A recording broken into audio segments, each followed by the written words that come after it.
Mark has a great speech prepared for us today.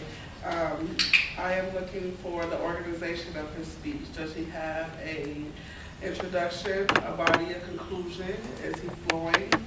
Does everything tie into what he's talking about, or is he just all over the place with different thoughts? And I'll give you a synopsis at the end. So now to introduce Mark, if you ask Mark what he does for US Foods, he'll tell you that he works in IT. But as you're about to find out, what he does in IT may not be what you normally think of as an IT job. So Mark, come enlighten us. Hopefully everybody had a good lunch and all digested. Well, thank you for inviting me to speak today. We're going to talk today about ITSM and the service lifecycle. When I say that I work in IT, what kind of picture does that conjure up in your head? Do you see me as a PC technician swooping in to save the day as I restore your email? Do you see me as a developer hunched over his keyboard for hours on end writing code, fueled by caffeine and sugar? Or do I seem like a system administrator to you? Shunning social interaction and sunlight as I shuffle the bits and bytes of operating systems around with godlike, mysterious powers. Whatever your mental image is of me, I can almost guarantee it's wrong. For my profession is IT service management.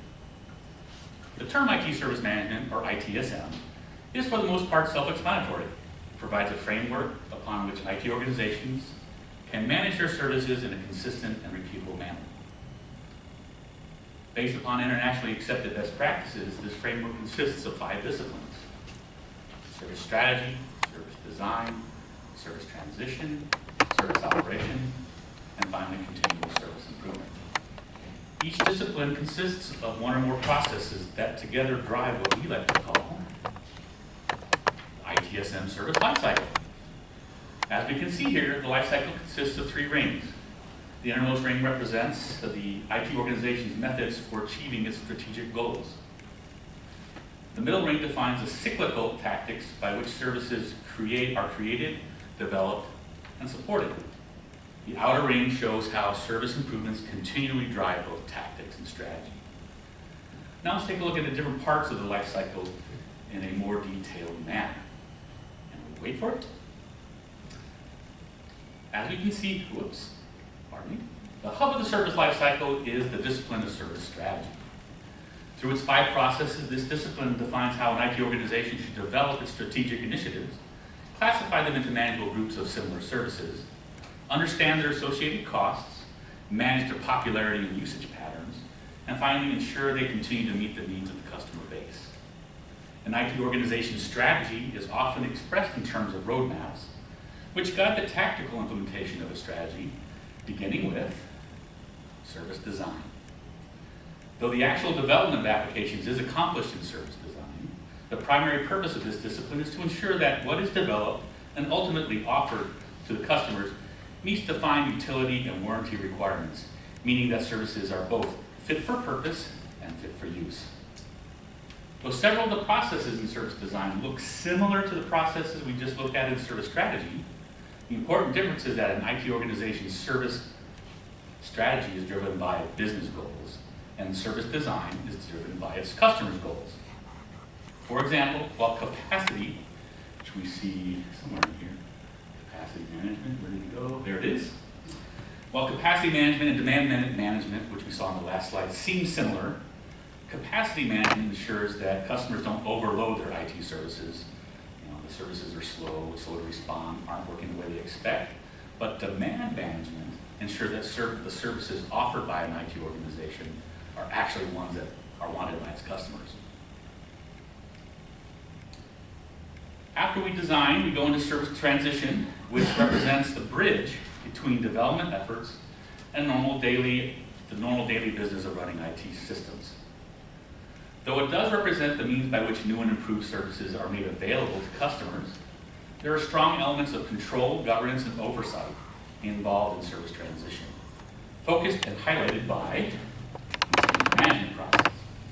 Change management ensures that requests to deploy new and improved functionality, i.e. changes, are recorded, evaluated, approved, and that approved changes are prioritized, planned, tested, implemented, documented, and reviewed in a controlled manner. Once implemented, new and improved services are brought under the umbrella of normal daily business, which in terms of the ITSM service lifecycle means service operation. Besides being the discipline responsible for the day-to-day management of IT services, service operation also represents the primary means by which individual users directly interact with IT service providers.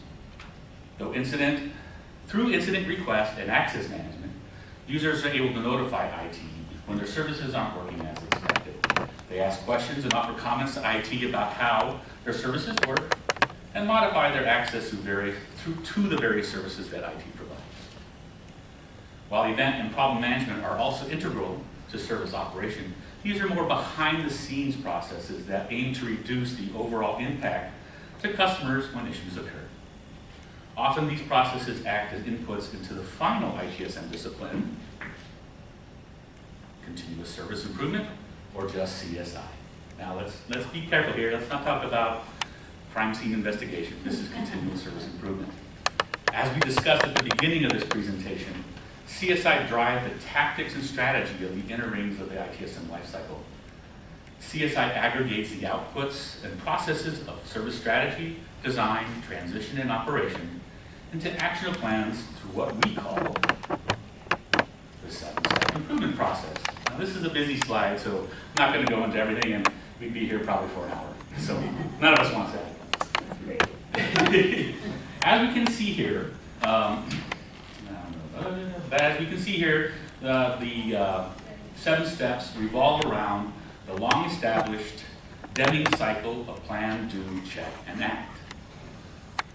And then are divided into 4 quadrants where data leads to information, which becomes knowledge. Into 4 quadrants where data leads to information, which becomes knowledge and is ultimately transformed into wisdom. I wasn't too wise there. By following the 7 steps. I'm not going to go into these very much, but the basics are: we identify, we define, we gather, we process, we analyze, we present, and we implement. And as we complete that process, we begin it all over again in a continuous cycle. Hey, my animation even worked. In a continuous cycle of improvement. All right. Thus, the whirlwind tour of my IT profession completes. And in keeping with the tenets of continuous service improvement, we end where we began, the ITSM service lifecycle. By following the 5 disciplines of IT service management, IT organizations can join a global community of best-in-class service providers. And that, my fellow Toastmasters, is what my job is really at US Foods. Thank you.